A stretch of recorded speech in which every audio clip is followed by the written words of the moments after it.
सगळ्याच लग्नांमध्ये जे गुरुजी लोक असतात ते सगळ्याच लग्नांमध्ये सावधान असं म्हणतात, पण ज्यांनी सावधान असा शब्द ऐकला आणि जे खऱ्या अर्थाने सावध झाले असे जे होते ते एकच, ते म्हणजे रामदास स्वामी.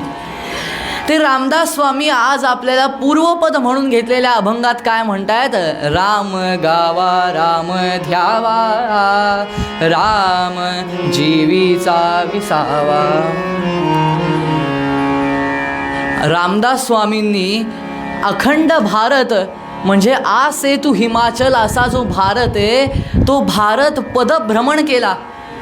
पायानी चालत गेले सगळीकडे. आणि आजच्यासारखं नाही की चला भारत सगळीकडे फिरून येऊयात, हा एवढ्या पैशांचं पॅकेज आहे, ते पॅकेज एकदा बुक केलं की झालं सगळा भारत फिरला, असं काही नाही. तेव्हा तशा काळामध्ये ना घोडा ना गाडी, नुसते चालत आपल्या पायांच्या दमावर पूर्ण गेले. भारत सगळा भ्रमंती केली आणि काय केलं तर रामनामाचा प्रसार केला. एवढंच नाही तर बलोपासनेचा सुद्धा प्रसार केला. रामोपासनेच्या आधारावर आपलं मन आणि बलोपासनेच्या आधारावर आपलं तन हे दोन्ही कसं सुदृढ असावं हे सांगणारे हे संत होते. भगवान श्री सूर्यनारायण, भगवान श्री राम आणि हनुमंत यांचे उपासक असे रामदास स्वामी.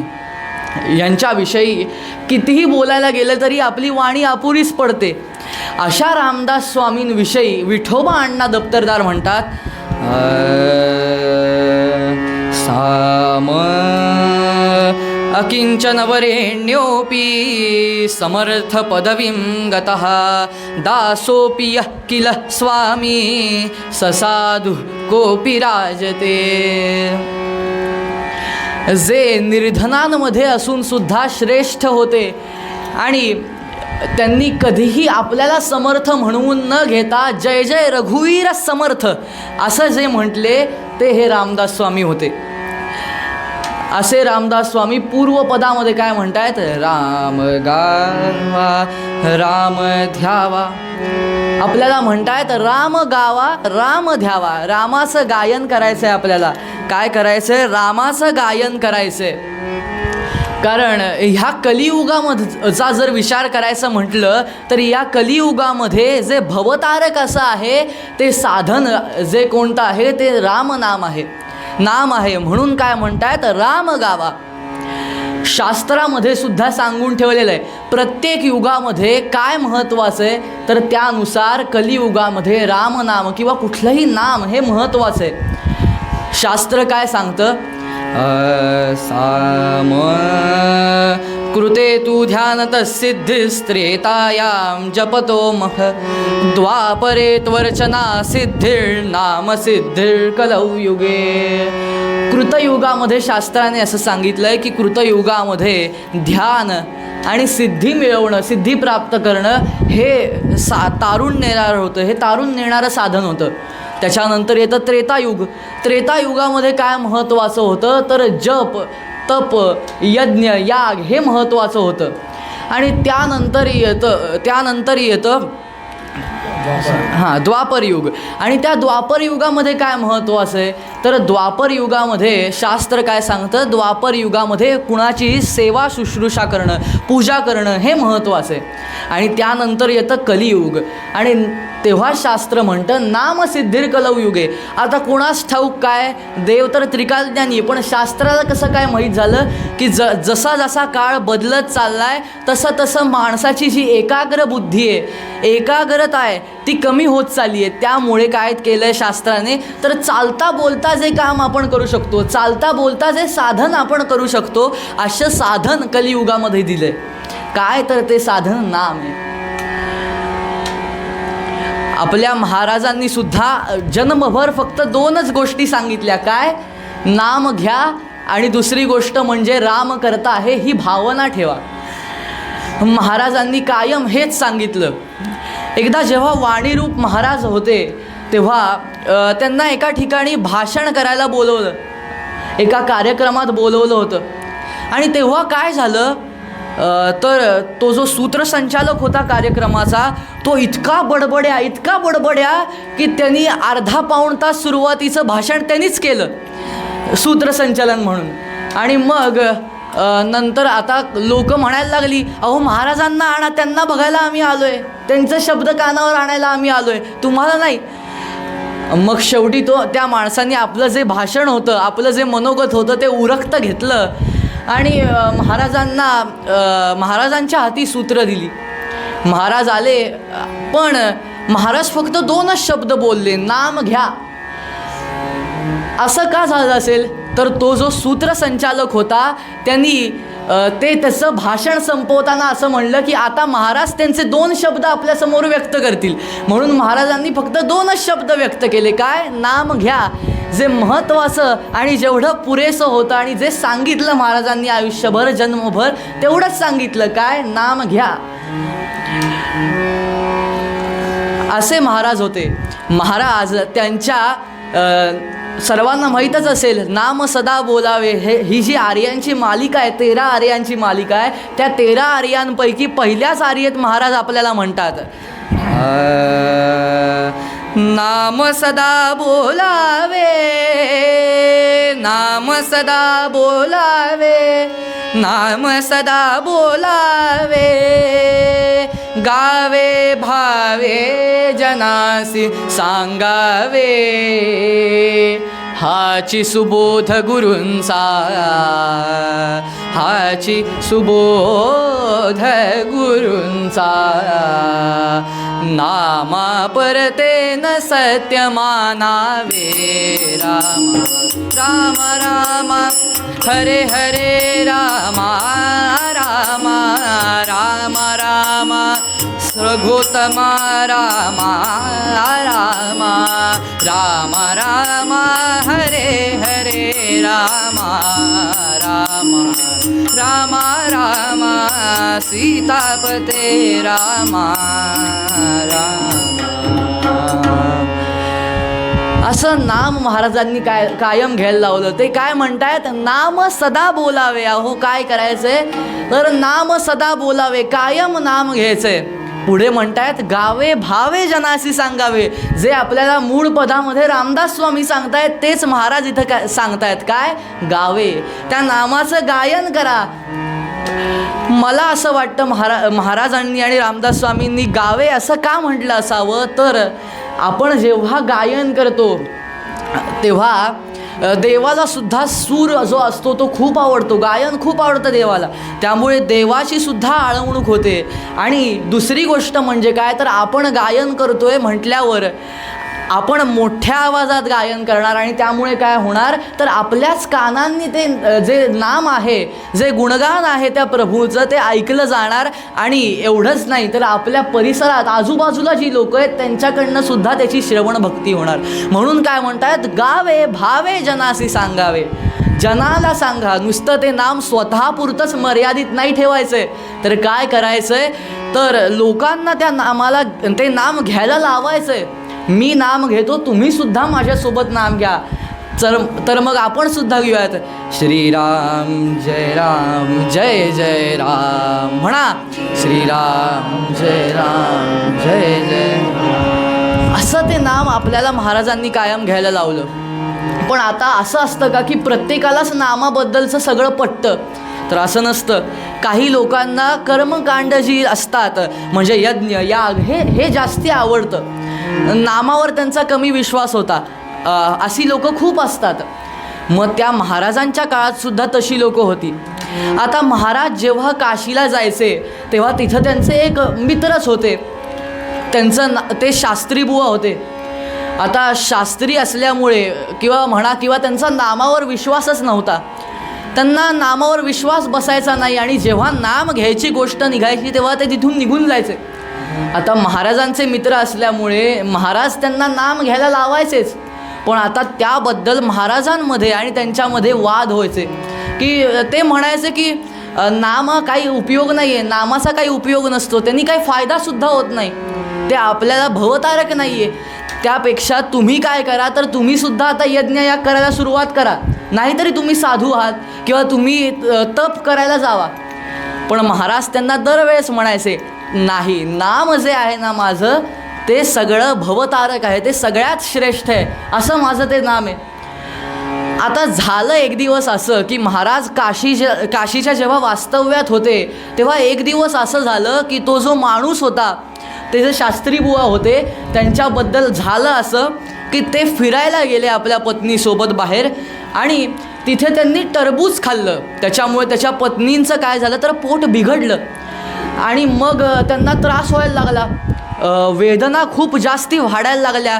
मग त्यांनी वैद्यांना बोलवलं, हकीमांना बोलवलं, पण सगळे म्हणतायत की आता तुम्ही काय करा तर देवाचीच प्रार्थना करा, भगवंताची प्रार्थना करा, आता आम्ही काय करू नाही शकत, हे आमच्यावरचं आहे. मग तेव्हा ते रडत असतात शास्त्री बुवा आणि तेव्हा आठवतं आपले मित्र जे आहेत महाराज ते इथंच आहेत. मग महाराजांकडे धावत धावत जातात आणि महाराजांना म्हणतात, हे असं असं झालं आहे महाराज, काय करू, काहीतरी उपाय सांगा. तेव्हा महाराज म्हणतात की मला माहिती आहे की तुमचा नामावर विश्वास नाही आहे, पण मी सांगतो म्हणून एखाद दुसरी तरी माळ तुमच्या पत्नीच्या उशाशी बसून करा आणि उद्या काय होतं आहे ते मला सांगायला या, असं महाराज म्हणले. आणि आता ऐकून पाहूयात, कारण वैद्यांनी सुद्धा काही होणार नाही असं सांगितलं आहे. म्हणून शास्त्री बुवांनी विश्वास ठेवला आणि मनापासून ते नाम आपल्या पत्नीच्या उशाशी बसून घ्यायला सुरुवात केली. कधी त्या नामात तल्लीन झाले हे त्यांनासुद्धा कळलं नाही. शेवटी त्यांची पत्नी उठली त्या नामाच्या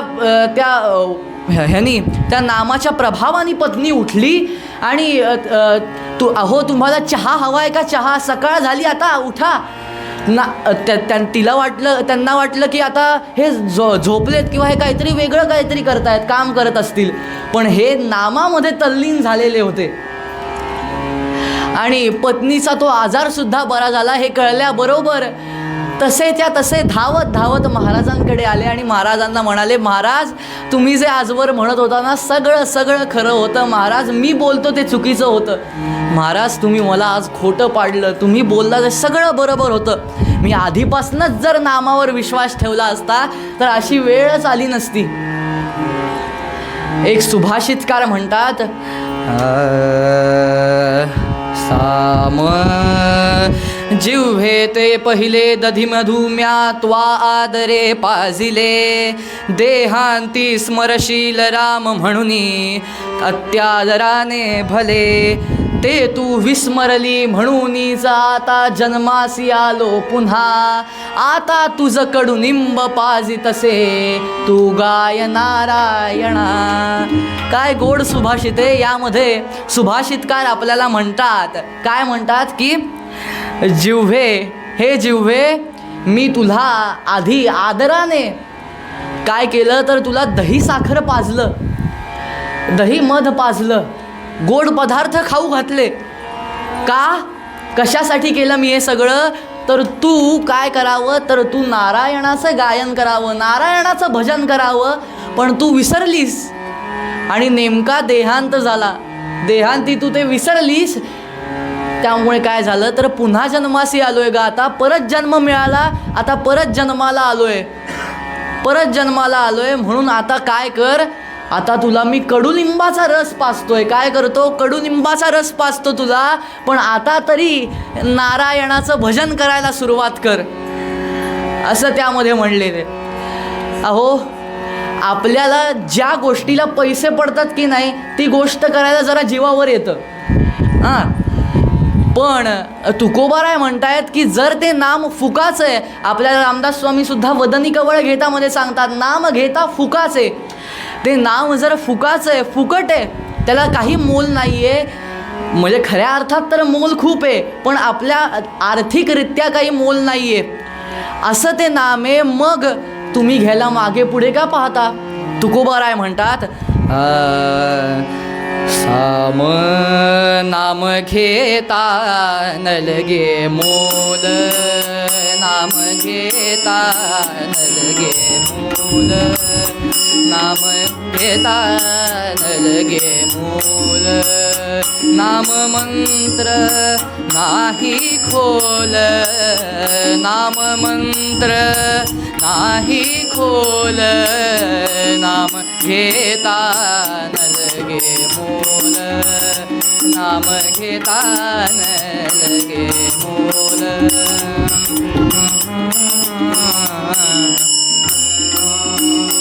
दोची अक्षरांचे काम, दोची अक्षरांचे काम, उच्चारावे राम राम, उच्चारावे राम राम, नाम घेता न लगे मोल, नाम घेता न लगे मोल.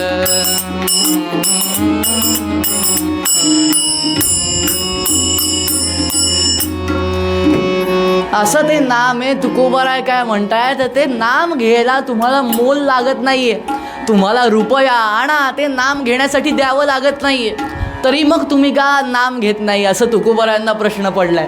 तुकोबाराय पुढे म्हणतात की असं नाही की ते राम नाम घेऊन तुम्हाला शारीरिक कष्ट पडतायत किंवा एखादं जड काम केल्यासारखं आता मला वाटतं, इतके श्रम मला वाटत आहेत, ते राम नाम घेऊन असं कधी होत नाही. तुकोबाराय म्हणतायत अहो काही शारीरिक कष्ट पण नाही, सायास घ्यावे लागत नाहीत, काही शरीराला तुमच्या त्रास होत नाही. फक्त तुम्हाला काय करायचं आहे, फक्त 2 अक्षरं उच्चारायची आहेत, 2 वर्णांचं तुम्हाला उच्चारण करायचं आहे. काय, रा आणि म. बास, तुमचं कामच झालं, तुमचा जो बेडा आहे तो पार झाला जर तुम्ही हे केलं तर. म्हणून तुकोबाराय म्हणतायत जर ते नाम घ्यायला काही पैसे पडत नाही आहेत तर मग तुम्ही का नाम घ्यायला मागे पुढे पाहताय. महाराज आपल्याला म्हणतात की नाम जे आहे ते नाम घेऊन आजवर जरी कुणाचा फायदा झाला नसेल ना तरी मी तुम्हाला लिहून देतो, जरी नाम घेऊन कुणाचा फायदा झाला नसेल तरी कुणाचं नुकसान माझ्या नामामुळे होणार नाही, हे मी सांगतो तुम्हाला, असं महाराज म्हणतात. आणि पुढे महाराज हे सुद्धा म्हणतात की जर माझ्या नामामुळे कुणाचं नुकसान होत असेल ना असं तुम्हाला वाटतंय तर त्या माणसाला माझ्यासमोर आणून उभं करा, असं महाराज आपल्याला म्हणतात. मग जर त्या नामामुळे तुमचा तोटा होत नाही आहे तर काय करायचं आहे, नाम घ्यायचं आहे, राम गावा राम ध्यावा, असं जे आपल्याला रामदास स्वामी म्हणतायत ते करायचं आहे. आता काही माणसं अशी असतात की जन्मभर पाप केली हो, जन्मभर पाप केली, पण काय केलं, देहांती त्या रामाचं स्मरण केलं, देहांती त्या रामनामाचं स्मरण केलं. असंच एका माणसाबद्दल झालं.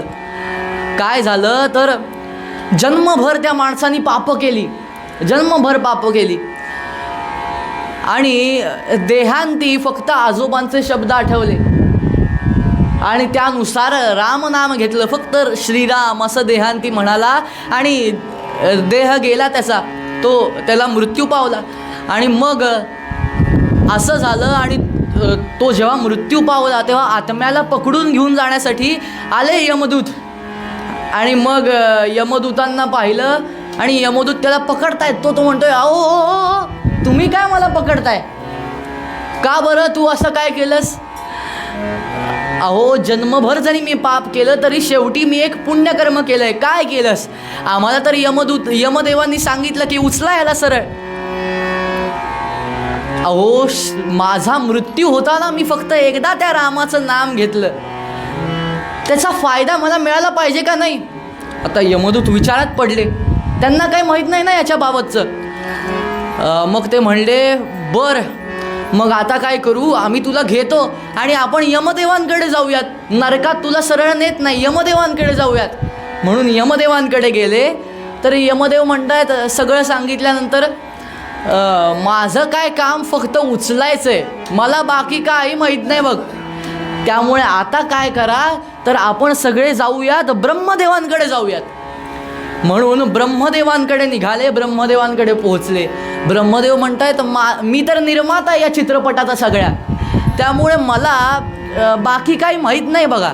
त्यामुळे आपण देवांचे देव जे आहेत त्या महादेवांकडे जाऊयात, त्यांच्याकडे आपल्या या शंकेचं समाधान मिळेल, नक्की मिळेल. म्हणून महादेवांकडे घेऊन जातात त्याला तर महादेवसुद्धा म्हणतात की मला काही माहीत नाही, आपण आत्तापर्यंत तर तुम्ही गेलाच असतात, पण आता इतकं फिरलाच आहात, तर आपण आता काय करूयात, ज्याचं नाम यांनी मृत्यूच्या समयी घेतलं त्याच्याकडेच जाऊयात. असं म्हणून त्या विष्णू भगवंतांकडे क्षीरसागराच्या इथं गेले आणि त्यांनी प्रार्थना केली.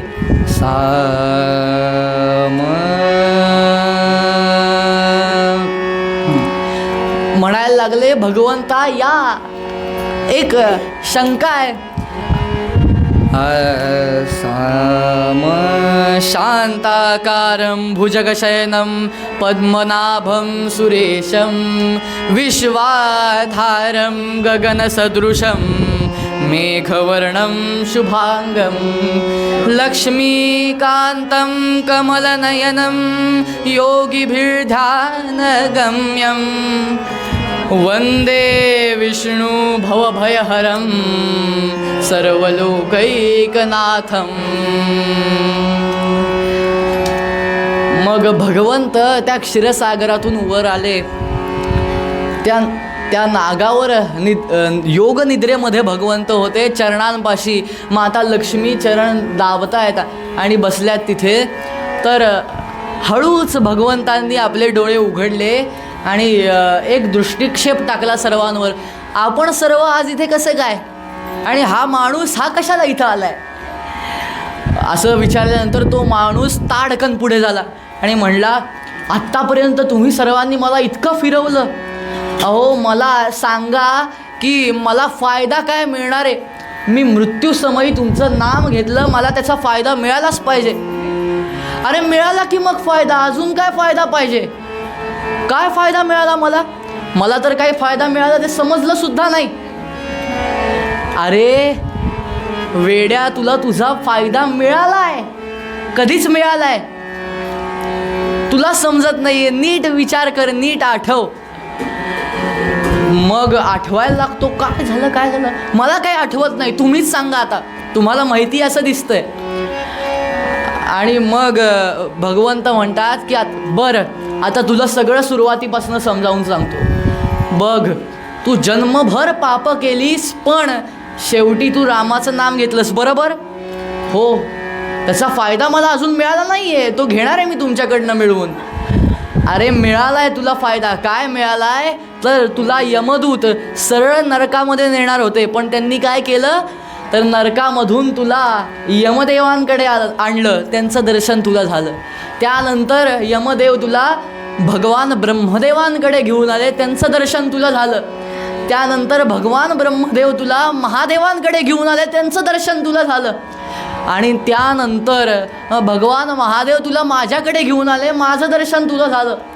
अरे त्रिदेवांचं एवढं दर्शन तुला फक्त एकदा राम नाम घेतलं म्हणून झालं. विचार कर, जन्मभर जी पापं केली तेवढ्या पापांच्या बदल्यात, तेवढ्या पातकांच्या बदल्यात जर तू हे रामनाम घेतलं असतं तर तुला काय फायदा मिळाला असता.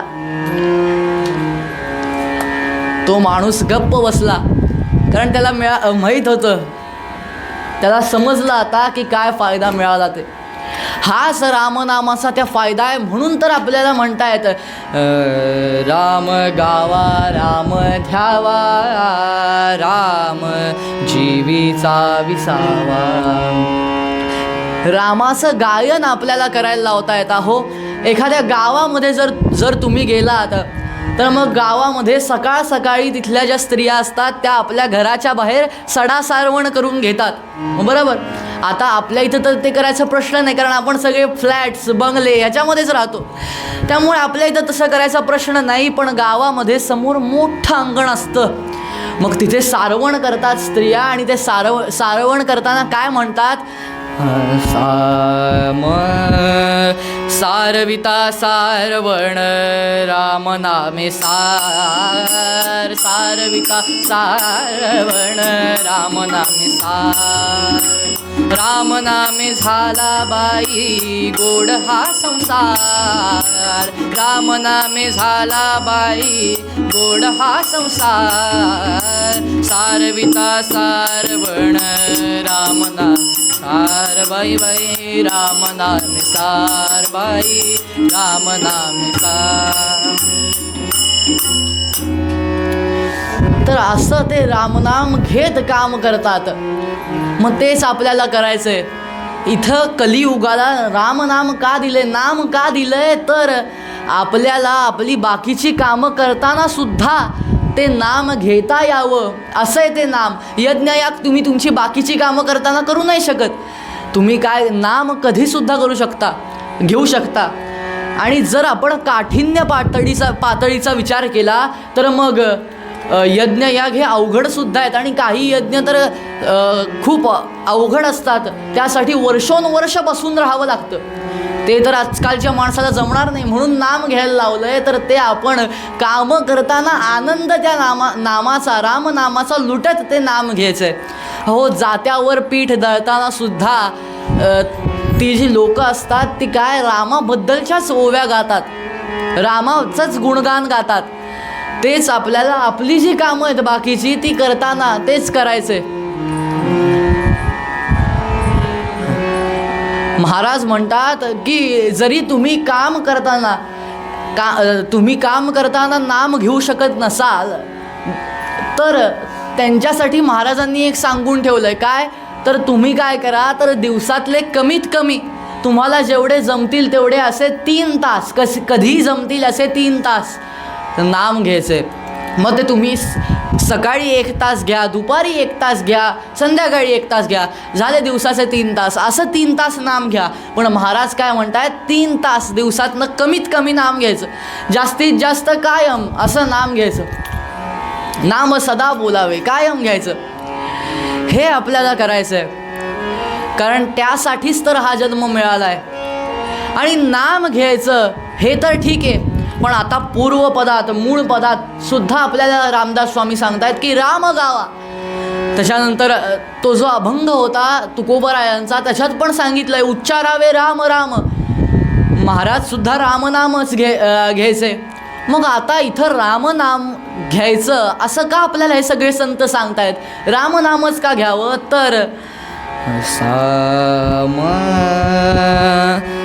रावर्णोच्चार मात्रेण बहिर्निर्याति पातकं पुनः प्रवेश संदेहे मकारस्तु कपाटवत. तर काय म्हणतं शास्त्र, तर जेव्हा आपण राम असा द्व्याक्षरी मंत्राचा का होईना जप करत असतो तेव्हा राम राम असं म्हणताना सुद्धा रा या वर्णाचा उच्चार करताना आपला जो सर्व जबडा आहे, जॉ आहे, तो आपण उघडतो. रा असं आपण रा म्हणतो. आणि त्यानंतर आपण म म्हणताना आपलं जे तोंड आहे, आपले जे ओठ आहेत ते बंद करून घेतो. कारण तो औष्ठ्य वर्ण आहे म्हणून आपण तोंड बंद करून तो म म्हणतो, त्याचं उच्चारण करतो.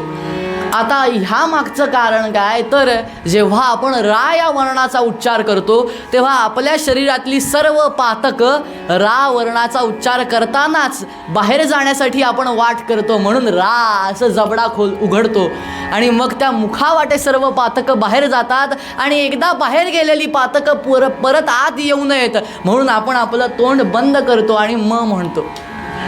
आता हा द्वाक्षरी मंत्र, 2च अक्षरांचा मंत्र प्रसिद्ध आहे का हो? नाही. आपले महाराज जो घ्यायचे तो 13 मंत्र सुद्धा प्रसिद्ध आहे. पंत म्हणतात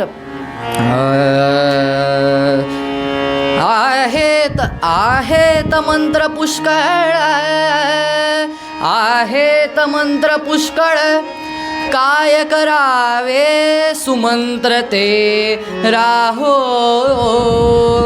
मंत्रात मंत्र एकची, श्रीपासुनी वर्ण जात ते राहो.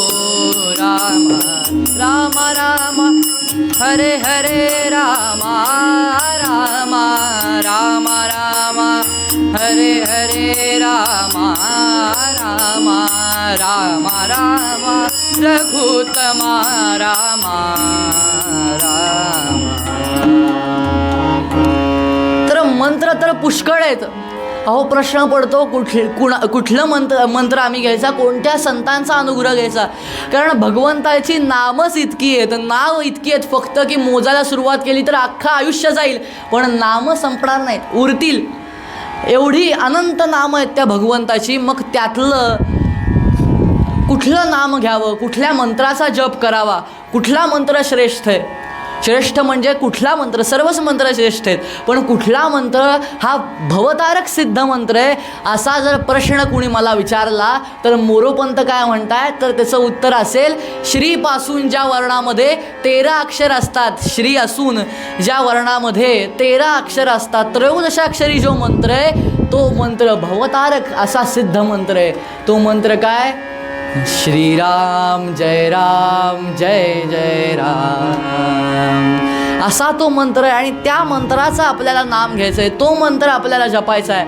आपल्या सर्वांना वाल्या कोळ्याची गोष्ट माहितीच आहे, त्याचं उदाहरण सर्वांना माहितीच आहे. अहो तो जो अग्निशर्मा होता आधीपासनं लहान वयापासनं चांगल्या संगतीत होता, पण जशी संगत बिघडली तसं काय झालं तर 7 रांजणं छोट्या छोट्या मोहऱ्यांनी भरतील एवढी पातकं त्यांनी केली, एवढी पातकं त्यांनी केली. आणि त्याचा परिणाम काय झाला तर वाटमारी करायला लागला आणि पाप जे होतं ते खूप वाढलं आणि एका बाजूला पापांचा जो भार आहे तो वाढायला लागला. मग ते नारदांना कळलं आणि नारदांनी ठरवलं की आपण तिथे जाऊया, देवर्षी नारद महाराज की. आणि मग नारद निघाले जायला आणि नारद पोहोचले तिथे. तर जसा तो वाटमारी करायचा, वाटसरूंना लुटायचा, तसंच यावेळेससुद्धा करायला लागला. एका वरच्या झाडावर तो चढून बसला होता, झाडावरनं धप्पकन खाली उडी टाकली, माती सगळी अशी वर उडली, दिसेना कोण आहे ते नारदांना. आणि मग पाहिलं तर हाच आहे तो ज्याच्या शोधात आपण आहे, वाल्या कोळी. आणि मग आला समोर आणि तुझ्याकडे जे आहे बुवा ते माझ्याकडे दे, जे तुझ्याकडे सोनं नाणं आहे ते सगळं मला दे. माहिती आहे तू या तुंब्यामध्ये, तुंब्याच्या त्या गोलामध्ये तू सगळं ते तुझं सोनं नाणं लपवून ठेवलंयस. माझ्यासमोर हा शहाणपणा नाही करायचा, दे मला ते सगळं असं म्हणले. पण नारद म्हणाले की अरे हे माझं परमार्थाचं साधन आहे, हे घेऊन माझ्यासोबत चल, आपण परमार्थ करू. नाही, माझं पोट भरायला, माझ्या घरच्यांचं पोट भरायला मी हेच करणार आणि हेच मला योग्य वाटतं. अरे जर तुला तुझ्या घरच्यांचं तुझं पोट भरायचं आहे तर एखादा चांगला व्यवसाय कर, एखाद्या चांगल्या पद्धतीने आपलं पोट भर. अशा पद्धतीने कशाला काय करतोस. ऐकत नाही तो वाल्या कोळी आणि भांडायला लागतो.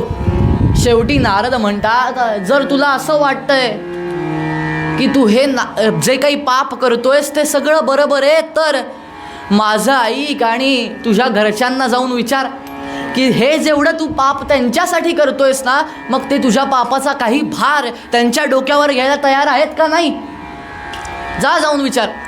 मग तेव्हा तो म्हणतो वा बुवा, चांगली योजना काढली पळून जायला. अरे मी मृत्यूला घाबरत नाही. नारद म्हणाले मला या झाडाला इथे बांधून ठेव आणि तू जा. बांधून ठेवतो झाडाला आणि निघून जातो. जाताना एकदम तोऱ्यात गर्वात असतो की माझे घरचे कसे नाही म्हणतील, आणि तसाच येताना रडत रडत येतो. का, कारण घरचे नाही म्हणले, कुणी ऐकलं नाही. म्हणून तसाच घरी आला, घरातून आला तिथे नारदांच्या इथे आणि नारदांना म्हणाला स्वामी तुम्हीच आता मला सोडवू शकता, बुवा तुम्हीच मला वाचवू शकता असं म्हणला. आणि मग नारद होते त्यांना सोडलं. आणि मग नारद म्हणले बरं आता काय करायचं, तर तू बस इथं चल. म्हणून नारद आणि तो जो असतो वाल्या कोळी तो तिथेच बसतात. आणि मग नारद म्हणतात की चल मग म्हण माझ्याबरोबर, म्हण राम राम. पण तो म्हणतो मरा मरा मरा. आणि मग नारद म्हणतात असं नाही तर असं म्हण रामा रामा रामा. मग तो म्हणायला लागतो मारा मारा मारा. असा खूप वेळ गोंधळ चालूच असतो. आणि मग शेवटी नारद एक युक्ती लढवतात. काय, तर आता तू असं सरळ नाम घेत नाहीस तर उलटच म्हणा, पण जरा पटपट म्हणा असं म्हणले नारद त्याला. आणि काय म्हणले, जसं म्हणतोय तसंच म्हण पण पटपट म्हण.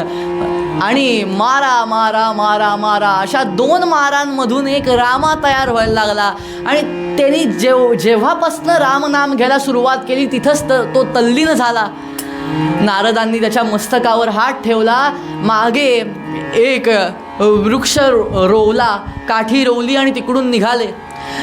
अनेक वर्षांनंतर जेव्हा नारद तिथून जात होते तेव्हा राम राम राम असा आवाज कानी येऊ लागला. कोण म्हणतंय हे रामनाम असा प्रश्न पडला. तर ते जेव्हा जी काठी रोवली होती तिचा वटवृक्ष आता झाला होता आणि त्या वृक्षाच्या खाली पाहिलं तर तिथं एक मोठं वारूळ तयार झालं होतं.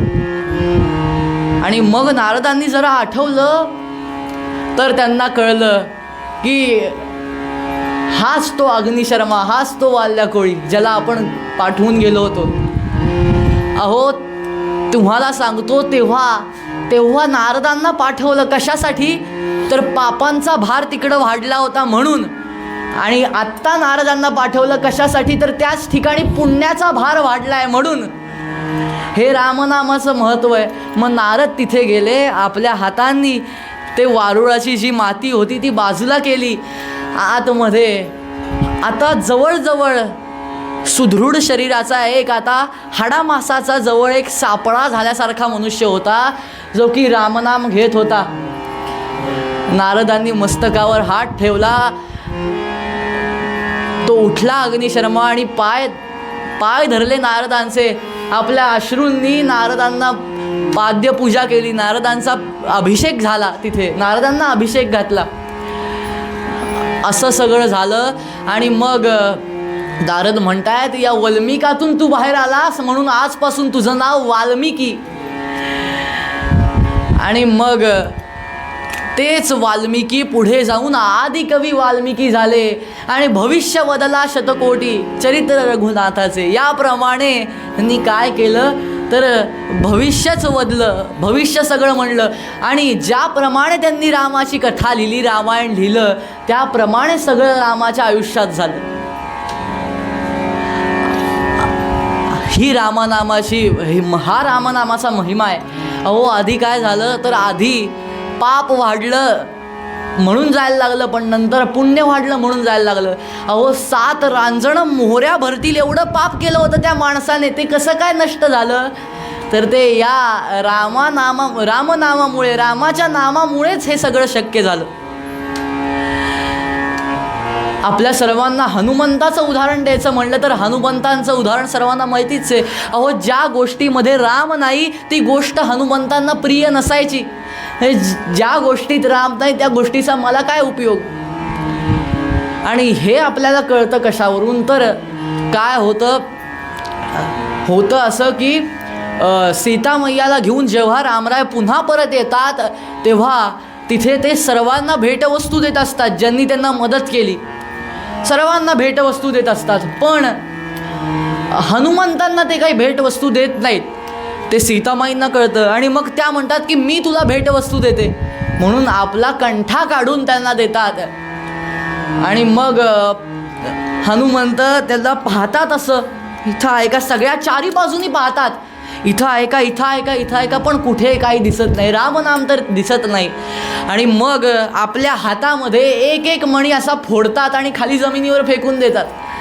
मग सीतामैया म्हणतात असं कसं काय केलंस तू, मी तुला भेट दिली कारण रामरायांनी तुला भेट दिली नव्हती म्हणून मी तुला ही भेट दिली, तू असा अपमान केलास, का केलंस तू असं. तर कारण विचारल्यानंतर हनुमंत काय म्हणतायत, कारण असं की ह्याच्यात राम नाही, ह्याचा मला काय उपयोग. अशी स्थिती आपली झाली पाहिजे. आणि जर एवढं सगळं असून सुद्धा जर कोणी महाभाग ते रामनामच घेत नसेल तर मग त्याबद्दल संत कबीर म्हणतात, साम कहत कबीरा जा मुख नहीं है राम, वो मुख धूल भरी भजो रे भैया राम गोविंद हरि, भजो रे भैया राम गोविंद हरि, राम गोविंद.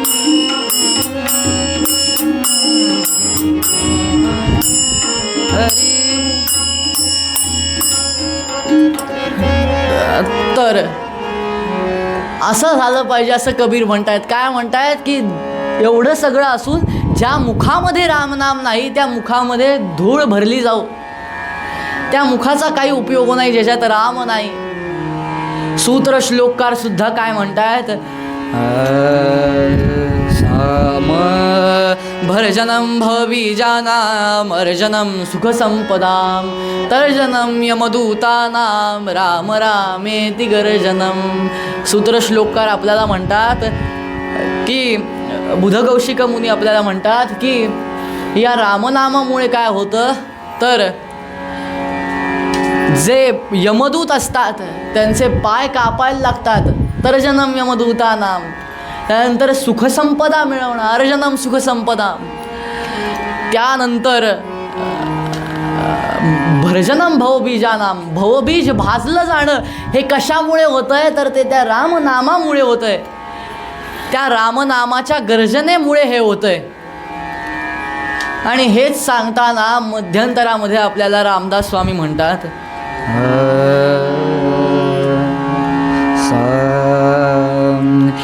रे म प ध म प ग रे रे प म प ग रे ग रे सा.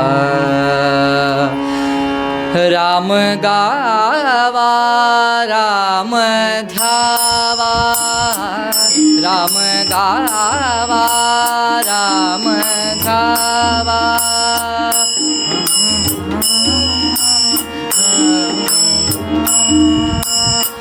राम जीविचा विसावा राम जीविसा विसावा. राम गावा राम ध्यावा.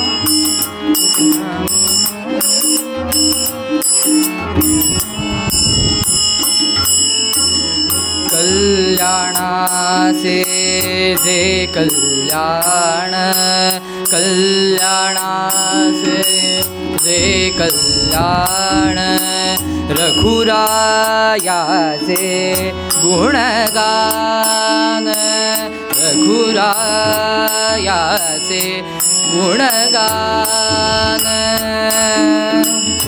राम गावा राम गावा राम गावा राम गावा. मंगलाचे जे मंगल मंगलाचे जे मंगल राम कौसल्ये साबाळ राम कैवल्याचा दानी राम कैवल्याचा दानी. रामदास अभिमानी रामदास अभिमानी. राम गावा राम ध्यावा.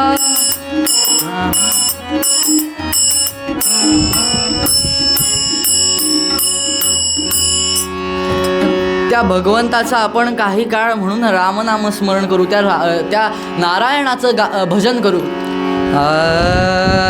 श्री नारायण जय नारायण जय जय नारायण नारायण म्हणा.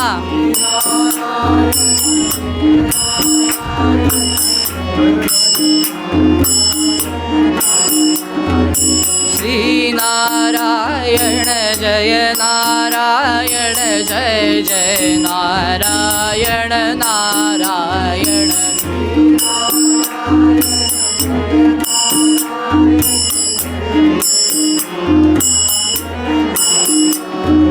श्री नारायण जय नारायण जय जय नारायण नारायण.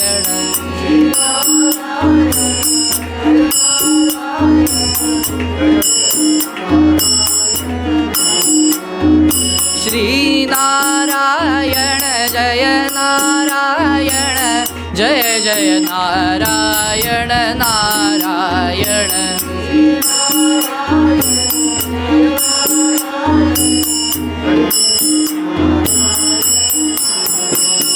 श्री नारायण जय नारायण जय जय नारायण नारायण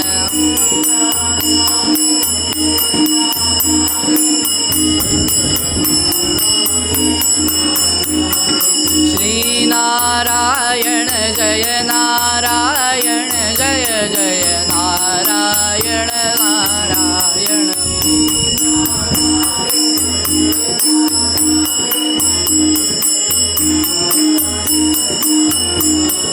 श्री नारायण जय नारायण जय जय नारायण नारायण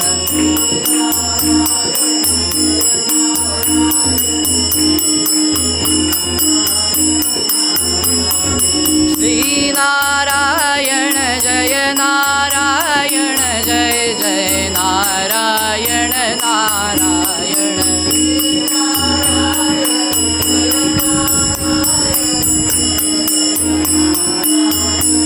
श्री नारायण जय नारायण जय जय नारायण नारायण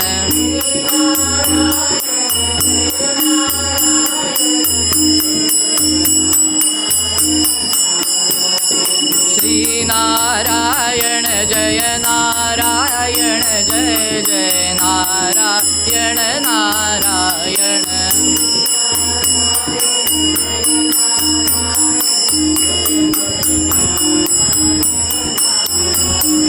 श्री नारायण जय नारायण जय जय नारायण नारायण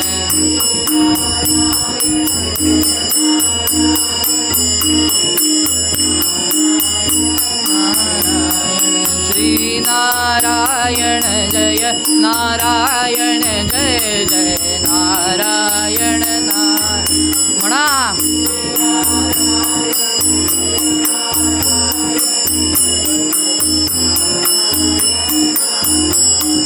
श्री नारायण जय नारायण जय जय नारायण नारायण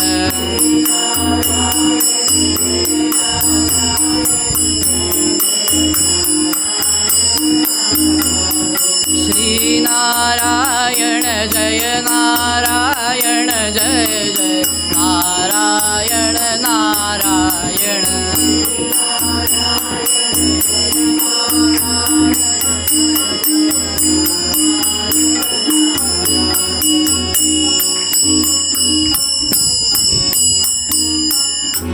पुंडलिक वरदे हरी विठ्ठल श्री ज्ञानदेव तुकाराम पंढरीनाथ महाराज की जय देवर्षी नारद महाराज की जय महर्षी वेदव्यास मुनी महाराज की जय सद्गुरु श्री गोंदवलेकर महाराज की जय जय जय रघुवीर समर्थ मंगलमूर्ती मोरया मलयाद्री माझी होता मलयाद्री माझी होता मलयाद्री माझी होता एक पुलिंदाख्य मुख्य तो शबर जो मार्गी स्वकुलासे जो मार्गी स्वकुलासे भरण करी बहुलुटोनी विप्रवर राम राम राम हरे हरे राम राम राम राम हरे हरे राम राम राम राम रघुतमा राम राम राम राम हरे हरे राम राम राम राम हरे हरे राम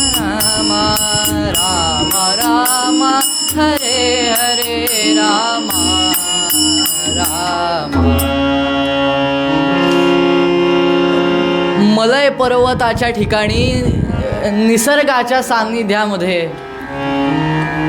मलय पर्वते आणि निसर्गाचं सान्निध्य असं जोरदार आहे. आणि अशा ठिकाणी एक पुलिंद नावाचा शबर भिल्ल राहत होता. आता शबर आहे, भिल्ल आहे, त्या भिल्लांच्या टोळीचा तो प्रमुख होता, म्हणजे राजा होता असं म्हटलं तरी काही हरकत नाही. असा तो शबर होता.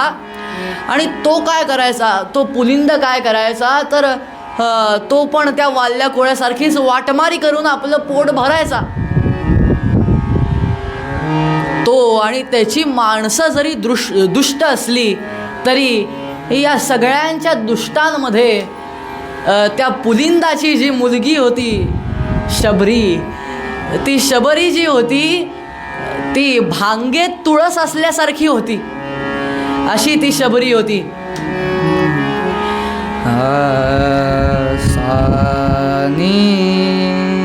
साम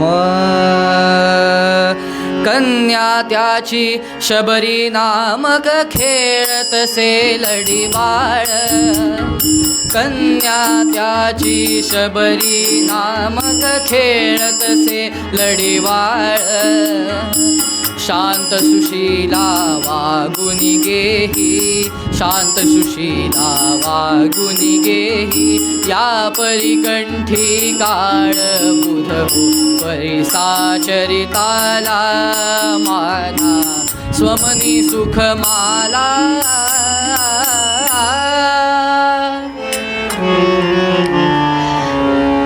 ती भांगे तुळस असल्यासारखी अशी शबरी होती आणि ती कायम कौतुकात खेळामध्ये मग्न असायची. लढीवाळपणे खेळून आपला जो वेळ होता तो व्यतीत ती करत असायची. शांत स्वभावाची होती, सुशील होती. अशी शबरी एकदा चालली होती एका रस्त्याने, तेव्हा बाजूलाच एक तिला घर दिसलं आणि घराच्या अंगणामध्ये एक विप्रकुमार आणि विप्रकुमारी खेळत होते. ते पाहून तिला पण खेळावंसं वाटलं आणि ती त्यांच्यामध्ये खेळण्यासाठी म्हणून गेली आणि कौतुकानं त्यांच्यामध्ये खेळू लागली. आता त्या ज्या दोन विप्रकुमार कुमारींचे जे वडील होते ते तिथे आले आणि ते शबरीला म्हणाले की जर मुली तुला इथं खेळायचं आहे, जर तुला इथं राहायचं आहे, काही काळ का होईना पण जर तुला इथं खेळायचं आहे माझ्या मुलांसोबत, तर तुला माझी काहीतरी मदत करावी लागेल. आणि ती मदत म्हणजे अशी की तुला जंगलामध्ये जाऊन काय करावं लागेल तर माझ्यासाठी लागणाऱ्या ज्या समिधा आहेत, जी लाकडं आहेत माझ्या यज्ञासाठी होम हवनासाठी लागणारी, ती तुला द्यायची आहेत आणून, असं सांगतात. मग शबरी ते विप्रवचन ब्राह्मण वचन मान्य करते आणि खेळायसाठी म्हणून जाते जंगलामध्ये. आता जंगलामध्ये गेली आणि हळूहळू जी लागणारी लाकडं होती ती घ्यायला लागली. खाली पडलेलीच जी लाकडं होती ती उचलली तिने आणि असंच लाकडं घेता घेता घेता एक समोर गुहा दिसली. आणि ती गुहा मनोरम्य होती, मनोहर गुहा होती. गुहेच्या बाहेरच काय होतं तर नैसर्गिकदृष्ट्या विरोधी असणारे असे प्राणी एकत्र खेळत होते. म्हणजेच काय तर तिथे मांगल्याचा वास होता, कारण सिंह आणि हरिणासारखे प्राणी एकत्र खेळत होते, एकत्र राहत होते. असा मांगल्याचा वास तिथे होता. म्हणून शबरीला आतमध्ये जावंसं वाटलं म्हणून आत गेली. आतमध्ये गेली तर आत शरीराला भस्म लावलेली आणि कायम रामनाम घेत असलेली अशी एक योगिनी तिथे बसली होती. त्या योगिनीला पाहिलं, साष्टांग दंडवत प्रणिपात केला आणि म्हणाली की तुम्ही इथे रामनाम घेताय आणि जे तुमच्या आजूबाजूला हे मांगल्य आहे ते त्या रामनामामुळेच आहे. मग त्या मांगल्याचा दानी असलेला असा जो तो राम आहे ना, तो राम आहे कुठे, असा प्रश्न त्या 7-8 वर्षाच्या लहान मुलीने विचारलेला पाहिला आणि योगिनीला आनंद झाला. आणि ती योगिनी पुढे तिचं भविष्य जणू वदली आणि काय म्हणली तर बाळा, तुला भविष्यामध्ये सगुण रामदर्शन होईल.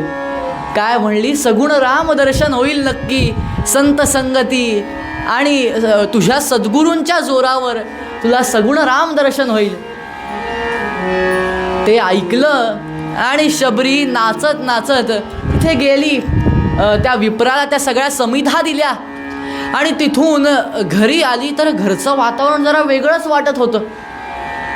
तिचे वडील आले आणि त्यांनी तिला सांगितलं, साम विवाहाचा मांगल्य समय आला, विवाहाचा मांगल्य समय आला, आप्त स्वकीयांचा एक मेळ झाला, आप्त स्वकीयांचा एक मेळ झाला, सुरू झाली सर्वत्र वाद्य घाई, सुरू झाली सर्वत्र वाद्य घाई, आनंदाला ते धवापूर ये, आनंदाला ते धवापूर ये. तिच्या वडिलांनी तिला योजना सांगितली. कसली? तर तिचा विवाह ठरला होता. शबरीने हे ऐकलं आणि शबरीला सगळी आता व्यवस्था दाखवायला हवी म्हणून काय विवाहाची व्यवस्था केली आहे म्हणून तिच्या आईने तिला सगळीकडे फिरवायला सुरुवात केली आणि हात पकडला आणि दरवाजाकडे नेलं. दरवाजावर मस्त रान फुलांनी सजावट केली होती. पायघड्या टाकल्या होत्या. मुख्य दरवाजा सजवला होता. त्यानंतर आतमध्ये आल्यानंतर खूप चांगली अशी बैठक व्यवस्था सर्वांसाठी केली होती. समोर व्यासपीठ होतं ज्याच्यावर लग्न सोहळा पार पडणार होता ते दाखवलं. आणि आता स्वयंपाकगृह दाखवायची वेळ आली. स्वयंपाकगृहाकडे नेलं तर स्वयंपाकगृहाच्या इथे एका खुंटीला शेळ्या मेंढ्या बांधून ठेवल्या होत्या आणि त्याच्याच शेजारी काय केलं होतं तर एका मोठ्या भांड्यात पाणी उकळत ठेवलं होतं. त्यात वेगवेगळे मसाले टाकलेले होते. ते शबरीने पाहिलं आणि तिला सगळा जो काही आहे तो अर्थ समजला. आणि शबरीने तिच्या आईला सांगितलं की आई, अगं हे पाप कशाला करायचंय? जर विवाह ही मांगल्याची गोष्ट आहे तर यामध्ये हे अमंगल असं हे काय करायचंय? तर आई पुढे काय म्हणाली तर बाळा, हा कुळाचा कुळधर्म आहे, त्यामुळे ह्याचं पालनच करावं लागतं आणि हे तुला करावंच लागेल, ह्याचं पालन तुला करावंच लागेल. काय म्हणली आई?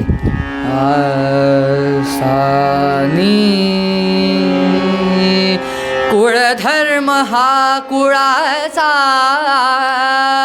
कुळधर्म हा कुळाचा, कुळधर्म हा कुळाचा, त्यागावा शबरी गे कसा बाई, शोभेल गेयमाई, शोभेल गेयमाई, जाखाई माय राणी जो खाई राम.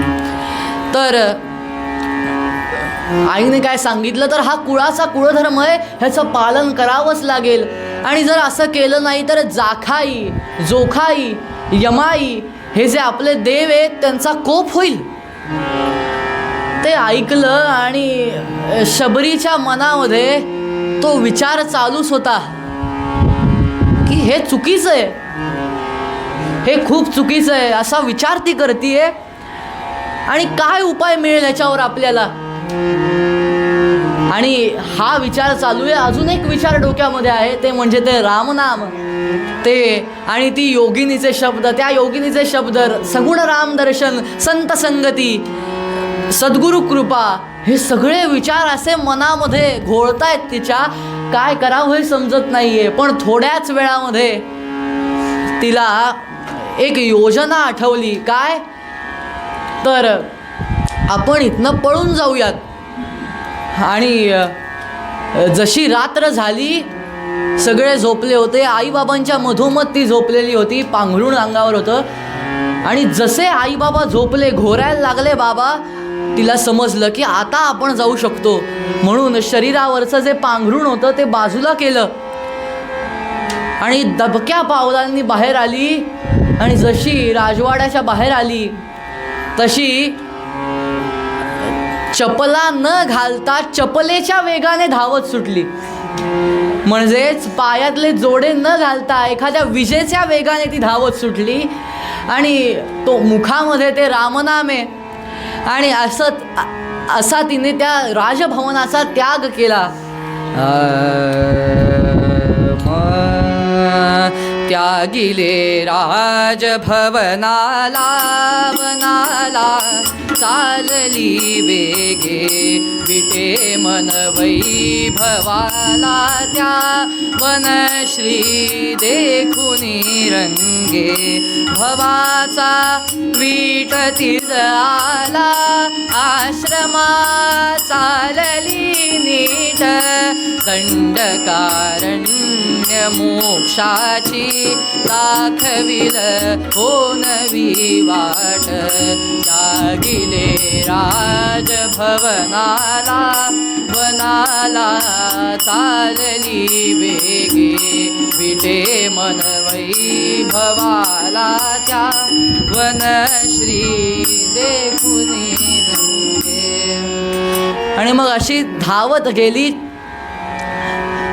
ते रामनाम मुखामध्ये आहे. आणि दिनक्रम काय तर रात्रभर प्रवास करावा, पूर्ण रात्र प्रवास करावा. आणि जशी सकाळ होईल तसं काय करायचं तर एखाद्या मोठ्या उंच अशा डेरेदार झाडावर चढायचं आणि झाडाच्या शेंड्यावर जाऊन बसायचं आणि सर्व पानांनी स्वतःला झाकून घ्यायचं, कुणी बघू नये आपल्याला, या अर्थाने तसं करावं. कारण आई वडील तर काही गप्प बसणार नव्हते, ते शोधायला येणार होते हे तिला माहीत होतं. म्हणून सकाळच्या वेळी काय करायचं तर लपून बसायचं. हा दिनक्रम चालू झाला. आणि असंच प्रवास करत करत करत ती पुढे होऊ लागली. आणि एका प्रवासाच्या वेळी जेव्हा सकाळ झाली आणि ती झाडावर चढून बसली, तशी ब्रह्ममुहूर्ताच्या वेळी काय झालं तर एक तेजपूर्ण असा, खूप तेज असलेला मनुष्य आश्रमातून, एक आश्रम होतं त्या आश्रमातून बाहेर पडला आणि नदीकडे जाणाऱ्या रस्त्याने चालू लागला. जणू ब्रह्मच होतं की काय असं तिला वाटलं, एवढं तेज त्या मनुष्यामध्ये होतं. आणि मागून पहाटेची वेळ जशी झाली तशी मागून काही विप्रवर, लहान बटू अशी लोक संध्या करण्यासाठी आणि सूर्याला तेज प्राप्ती व्हावी म्हणून अर्घ्य देण्यासाठी तिथे आली, तिथे पोहोचली. आणि ते सगळं पाहिलं. आणि शबरीला तिथे मांगल्याचा वास जाणवू लागला. कारण थोड्याच वेळात तिला काय खूण पटली तर जी योगिनीने खूण सांगितली होती, जिथे मांगल्य असेल म्हणजे विरोधी असलेले, परस्पर विरोधी असलेले प्राणी जिथे एकत्र नांदतायत, हे असं जे ठिकाण असेल तिथे तुला ते तुझे सद्गुरू मिळतील. आणि त्या झाडाखाली पाहिलं तर तिथे हरिण आणि तसाच वाघ वगैरे असे परस्पर विरोधी असलेले प्राणी एकमेकांसोबत खेळत होते, एकमेकांसोबत होते. आणि ते पाहिलं आणि मात्र खूण पटली की आपण बरोबर ठिकाणी आलोय, बरोबर जागी आलोय. आणि मग काय केलं तर जशी रात्र झाली तशी झाडावरून खाली उतरली. आणि काय सेवाभाव असावा, काय केलं तिने,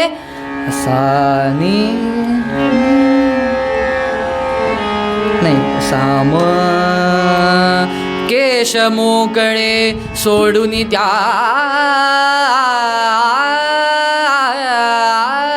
केश मोकळे सोडून त्याने झाडी पथ श्री गुरूंचा. केश मोकळे सोडून त्याने झाडी पथ श्री गुरूंचा. वर्णन करण्या कुंठित मती मम दिव्य भाव सेवेचा रामा साधोजी ओ राम राजा राजा राम कहो. काय केलं तर सेवाभाव इतका अप्रतिम, इतका जास्ती की आपले केस मोकळे सोडले आणि त्यांनी तो श्री गुरूंचा पथ म्हणजे आश्रमापासून ते नदी किनाऱ्यापर्यंतचा जो पथ होता तो आपल्या केसांनी झाडून काढला. सेवाभाव असावा तर अशा सेवाभावाने ते काम केलं, हृदयापासून मनापासून ते काम केलं. आणि त्यानंतर त्याच्यावरच थांबली का तर सुमनांनी मार्गावर, सुमनांनी मार्गावर पखरण करुनी विशुद्ध सुमनांची दर्शन घडवा मजला, दर्शन घडवा मजला. ओढ लागली गुरु शिष्याची, राम राम राम हरे हरे राम राम राम राम हरे हरे राम राम. तर काय केलं तर नुसता रस्ता झाडला नाही, पथ झाडला नाही, तर अख्ख्या जंगलामध्ये फिरली आणि तिथून छोटी छोटी का होईना पण रंगेबिरंगी अशी रानफुलं गोळा केली आणि त्या रानफुलांची, त्या सुमनांची सुमनाने म्हणजे चांगल्या मनाने त्या सुमनांची पखरण तिथे केली. सुमनाने त्या सुमनांची पखरण त्या रस्त्यावर तिने केली. आणि जशी ब्रह्ममुहूर्त तोवर यायला लागला जवळ म्हणून sir sir sir sir sir sir झाडावर चढून बसली. गुरु म्हणजेच मतंग मुनी जे होते ते बाहेर आले आणि ते सगळं पाहिलं, आश्चर्यचकित झाले. त्यांना माहीत होतं आपला शिष्य कुणी असं काही करणार नाही, हा कुणीतरी दुसराच सेवाचोर आहे असं ते म्हटले. आणि मग पुढचे 4-5 दिवस असंच होत राहिलं. त्यांच्या मनामध्ये तोच विचार चालू आहे.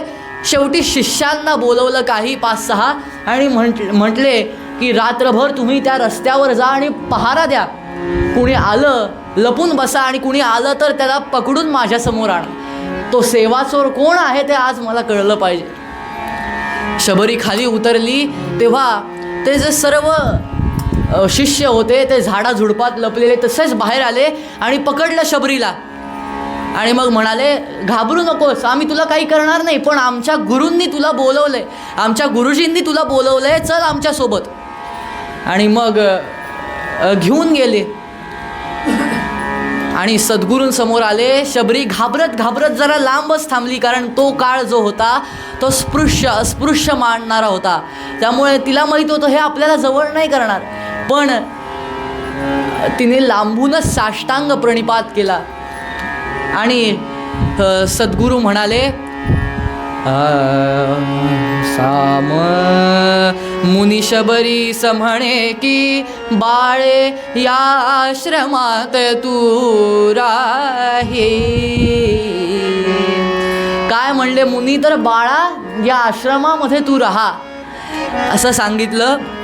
तेव्हापासनं शबरी आश्रमामध्ये राहू लागली त्या आणि वेगवेगळी कामं करू लागली. म्हणजे भांडी आहेत ती घासा म्हणा किंवा मग काय करू लागली काम तर जी गाई म्हशी होत्या ज्या त्यांना घेऊन जायचं माळ रानावरती आणि तिथे गवत चारायचं असं काम करत राहिली. पण तिने कायम रामनाम घेतलं, कारण तिला गुरुजींनी तसं सांगितलं होतं की चित्त जे आहे ते पुराणांमध्ये कायम ठेव आणि रामनामामध्ये ते चित्त रंगव. असं सगळं व्हायला लागलं. भरपूर दिवस कसे लोटले ते कळलं नाही. आणि काही दिवसांनी जे मातंग मुनी होते त्यांचा कार्यपूर्तीचा काळ जवळ आला. त्यांनी सर्व शिष्यांना जवळ बोलवलं आणि सगळ्यांना म्हणाले की आता माझा बाळांनो, आता माझा कार्यपूर्तीचा काळ जवळ आला आहे, मला आता इथून जावं लागेल.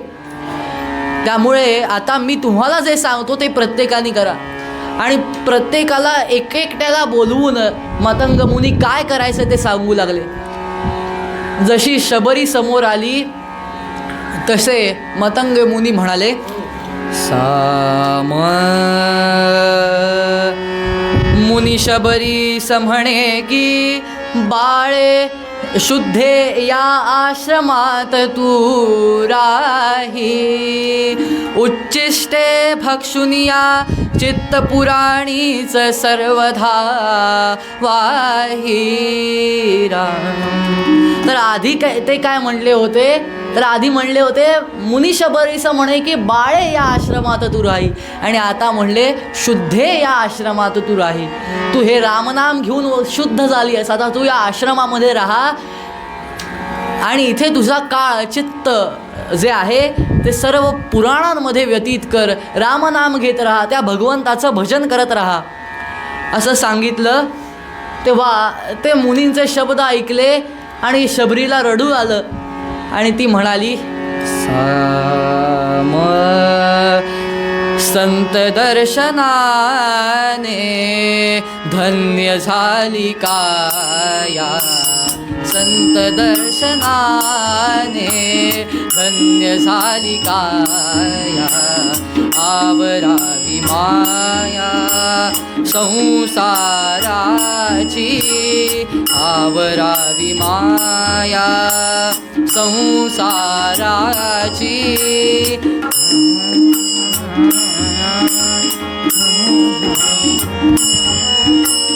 पुरवावी आस रामदर्शनाची, पुरवावी आस रामदर्शनाची,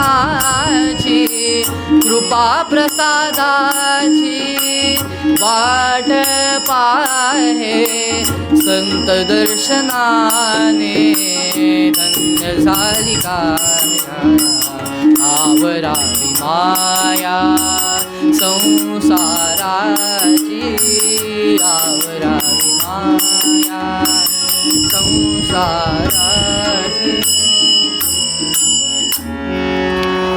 तर म्हणाली शबरी की संत दर्शनाने ही काया धन्य झाली, तुम्ही मला तारलंय जवळजवळ, पण माझी एक इच्छा अपूर्ण राहिली आहे, किंवा माझं जे भविष्य आहे ते म्हणाल असं तरी चालेल, ते अपूर्ण आहे.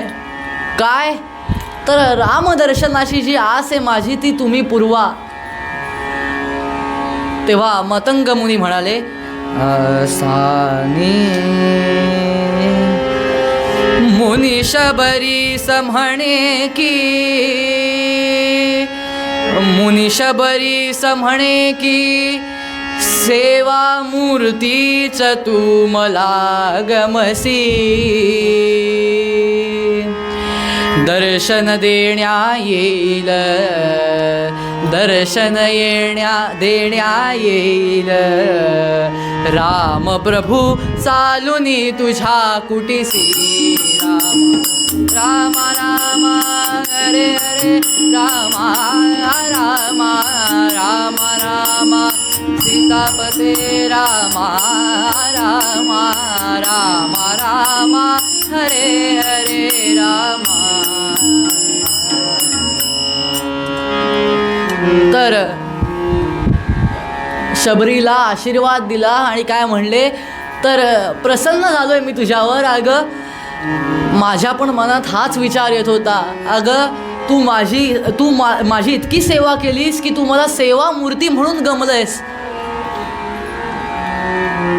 त्यामुळे काय तर तुला मी एक आशीर्वाद देतो की काही दिवसांमध्ये, काही काळ तुला लागेल, वर्ष लागतील काही, पण नक्की एकदा तरी तो जो राम आहे ना तो त्याच्या पायांनी चालून या कुटीमध्ये तुला दर्शन देईल असं सांगितलं.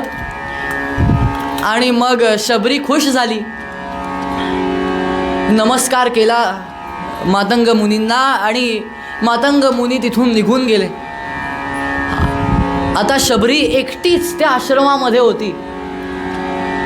सुरुवातीला ती रोज काय करायची तर सकाळी उठल्या उठल्या दैनंदिन कर्म तर करायचीच, पण त्याचबरोबर काय करायची, आपल्या केसांनी तो पुन्हा मार्ग झाडून घ्यायची आणि तिथंसुद्धा पुन्हा पखरण करायची त्या सुमनांची, आणि असं ती करायची रोज.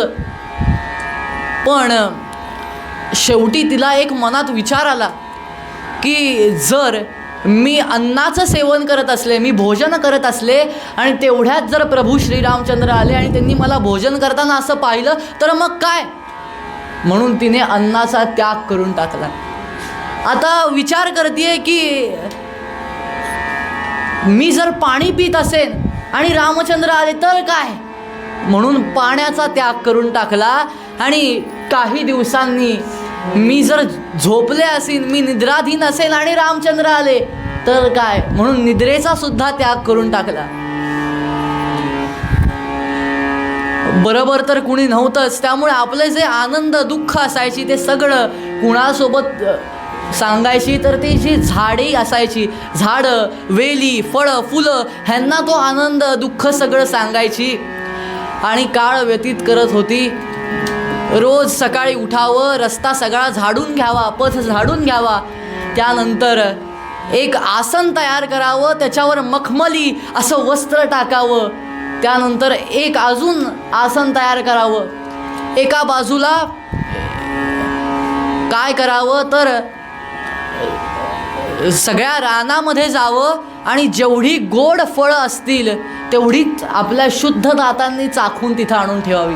आता तिचे दात शुद्ध कसे होते तर अन्नाचा त्याग केला होता, पाण्याचा त्याग केला होता. जर काही खातच नाही आहे तर दात कसे काही खराब होतील? ते शुद्धच राहणार. म्हणून अशा शुद्ध दातांनी आणि शुद्ध भावाने या दोन्हींनी काय करायची तर ते फळं जे असायची ती चाखून एका परडीत ठेवायची आणि ती तिथे ठेवायची आणि भजन करत वाट पाहत बसायची. असे अनेक दिवस लोटले. पण एके दिवशी मात्र तिच्या कानी वार्ता आली की प्रभू रामचंद्र सीता मैया सल्ला सोडवण्यासाठी इथे आलेत, या जंगलात आलेत आणि ते लवकरच या आश्रमामध्ये तुला भेटायला येणार आहेत, अशी वार्ता कानी आली. आनंद गगनात मावेन असा झाला. त्या झाडाला, वेलीला म्हणाली की अहो ऐकलत का, आज माझे रामराय जे आहेत ना ते येणार आहेत. माझ्या इतक्या वेळेचा जो माझा त्यांच्यासाठी मी वाट पाहते ना, ती वाट पाहणं आज संपणार आहे. माझी आतुरता संपणार आहे आणि या नयनांना त्या रामाचं दर्शन होणार आहे आज. आणि मग त्यांनाच म्हणते, बाई मी तुला काय सांगत बसली आहे, तुम्हाला काय सांगत बसली आहे मी, मला जायचं आहे, भरपूर कामं आहेत, असं म्हणून धावत गेली आणि सगळा पथ झाडला. सगळा दैनंदिन नित्यक्रम तिने केला आणि भजन करत वाट पाहू लागली. आणि शेवटी ते जे सस्य श्यामल रूप होतं ते नजरेसमोर आलं. दुरून का होईना पण त्या रामाला न्याहाळू लागली.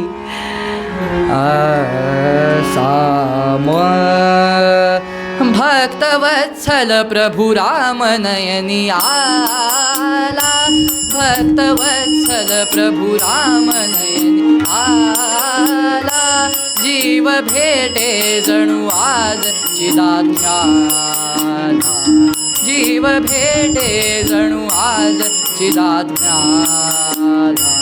दुरून न्याहाळी शबरी अमृताला, दुरून न्याहाळी शबरी अमृताला, राम आला भेटण्या साधकाला, राम आला भेटण्या साधकाला.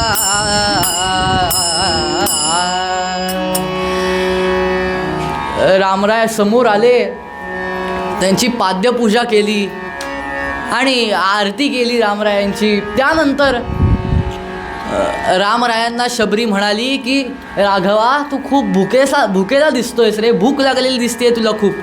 काय म्हणली शबरी? साम बहुदिससी राघवा तू भुकेला, तुवा पाहिजे बा फळाहार केला, तुझ्या कारणे ही फळे गोड रामा, अगाणिली सेवी सीताभिरामा. काय म्हणली शबरी तर रामा खूप चालला असशील ना रे, पाय दुखत असतील तुझे आणि त्यामुळे भूकसुद्धा लागली असेल खूप. त्यामुळे मला माहीत होतं, त्यामुळे जेवढी फळं गोड आहेत तेवढीच फळं तुझ्यासाठी निवडून आणून ठेवली आहेत बघ, ती खा. आणि ती फळं रामराय तर खाऊ लागले, पण सोबतीला जे लक्ष्मणराय होते त्यांनी ती फळं पाहिली. त्यांना कुठेतरी असे कवसे पडलेले दिसले त्यांना, आणि त्यांना संशय आला काय केलं आहे. आणि मग त्यांचा संशयी चेहरा पाहून शबरी म्हणाली की माझ्या शुद्ध दातांनी ही मी फळं जी आहेत ती चव घेऊन ठेवलेली आहेत. रामा तू खा बरं का, तू खा, तू वाईट मानून टाकून देऊ नकोस. पण लक्ष्मणाने मात्र तो जो द्रोण होता तो असा फेकून दिला मागे. पण त्याला सुद्धा काय माहीत होतं, पुढे जेव्हा जखमी झाल्यानंतर युद्धामध्ये त्यापासनंच तयार झालेली त्यापासनंच तयार झालेली संजीवनी बूटी त्याला खावी लागणार होती. आधीच खाल्लं असतं तर मग ती वेळ नसती आली. पण रामरायांनी मात्र तो भाव बघून खाल्लं, कारण रामराय आपल्याला देवाचं माहितीच आहे. अहो देव भावाचा भुकेला आहे तो देव, म्हणून तो भाव त्या मागचा पाहून त्यांनी त्या फळांचं सेवन केलं. आणि मग काय झालं तर शबरी जी होती ती रामचंद्रांच्या चरणी विलीन झाली. आणि रामरायांनी सुद्धा जाताना आधी तिला काय केलं तर आधी तिला वचन दिलं, बाई ग, या जन्मामध्ये तुझा आणि माझा सहवास खूप कमी काळाचा होता, पण पुढच्या जन्मामध्ये जेव्हा मी कृष्ण म्हणून येईल तेव्हा माझी बहीण म्हणून मी तुला बोलवेन असं सांगितलं. आणि निघून गेले रामराय. ह्याच्यावरनं आपल्याला कळतं की नाम घ्यावं ते कुठल्या निष्ठेने घ्यावं आणि नाम कायम घेत राहावं. आणि हेच आपल्याला पूर्वपदामध्ये सांगताना रामदास स्वामी म्हणतायत,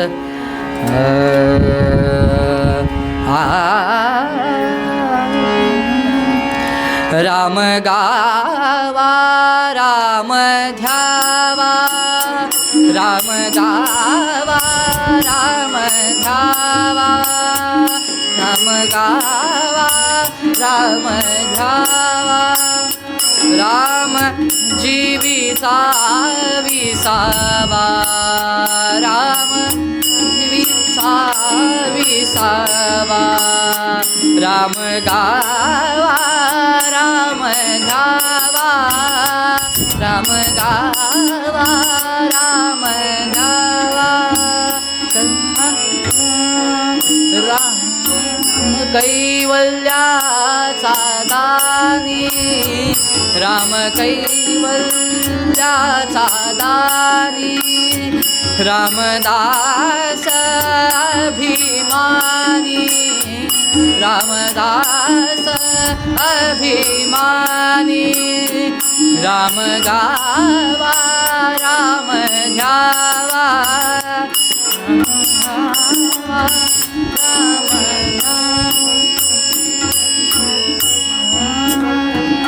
राम ध्यावा.